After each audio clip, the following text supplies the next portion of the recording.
नमस्कार। ये आकाशवाणी पटना है।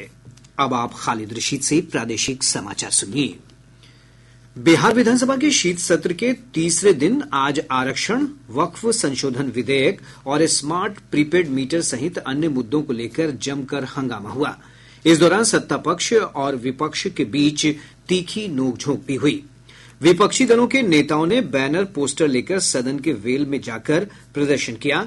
इसके बाद अध्यक्ष ने सदन की कार्यवाही दोपहर 2 बजे तक के लिए स्थगित कर दी। विधानसभा के बाहर भाकपा के विधायकों ने जीविका और आशा कर्मियों की विभिन्न मांगों को लेकर प्रदर्शन किया। वहीं एआईएमआईएम के विधायक अख्तरुल ईमान ने उर्दू शिक्षकों की बहाली को लेकर प्रदर्शन किया। इधर विधान परिषद में प्रश्नकाल के दौरान भूमि सर्वे को लेकर उठे सवाल का जवाब देते हुए राजस्व और भूमि सुधार मंत्री डॉक्टर दिलीप जायसवाल ने कहा कि कई स्थानों पर खाता और खतियान काफी पुराना होने से सर्वे में समस्या आ रही है। उन्होंने कहा कि इसे जल्द ही दूर कर लिया जाएगा।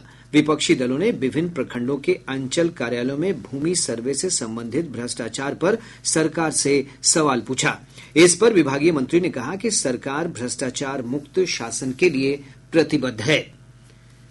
संसद में एक प्रमुख कारोबारी समूह के खिलाफ रिश्वतखोरी के आरोपों सहित विभिन्न मुद्दों पर विपक्ष के हंगामे के कारण दोनों सदनों की कार्यवाही आज दिन भर के लिए स्थगित कर दी गई।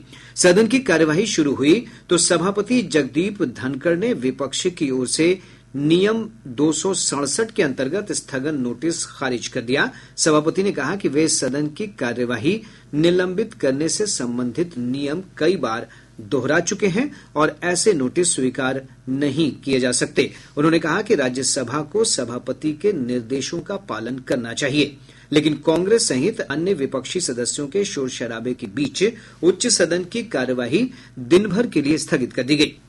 इधर लोकसभा में भी विपक्षी दलों की ओर से एक प्रमुख कारोबारी समूह पर कथित रिश्वतखोरी के आरोपों और अन्य मुद्दों को लेकर हंगामे के कारण सदन को दिन भर के लिए स्थगित करना पड़ा।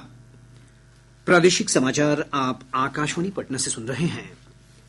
राज्य सरकार मिशन उन्नयन के तहत नर्सिंग सेवाओं को विश्व स्तरीय बनाने और इस क्षेत्र में गुणवत्तापूर्ण परिवर्तन के लिए लगातार काम कर रही है। स्वास्थ्य मंत्री मंगल पांडेय ने आज पटना के ऊर्जा स्टेडियम में मिशन उन्नयन पर आयोजित कार्यशाला को संबोधित करते हुए ये बातें कही।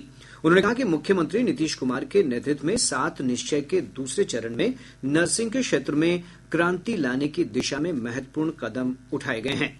श्री पांडेय ने कहा कि राज्य में नर्सिंग सेवाओं को विकसित करने के लिए गुजरात के अहमदाबाद स्थित Indian institute of public health की एक शाखा को बिहार में खोला जाएगा।